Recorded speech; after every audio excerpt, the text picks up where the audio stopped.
சமீபத்துல சந்திராயன்-3 ஸ்ரீஹரிகோட்டாவுல உள்ள சதீஷ் தவான் விண்வெளி மையத்துல இருந்து ஏவுகணை மார்க் 3 ராக்கெட்ல வெற்றிகரமா ஏவப்பட்டது.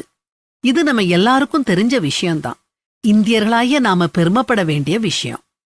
2019ல சந்திராயன்-2 ஏவப்பட்டப்போ அந்த முயற்சி தோல்வி அடைஞ்சது.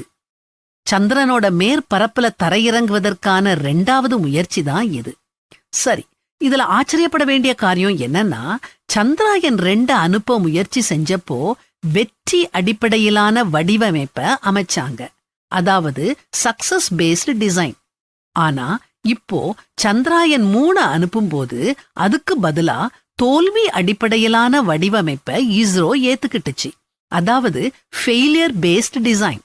இந்த தடவை தோல்விக்கான காரணங்களை கண்டுபிடிச்சு அதை எப்படி மேற்கொள்ளலாம், எப்படி பாதுகாப்புகளை செயல்படுத்த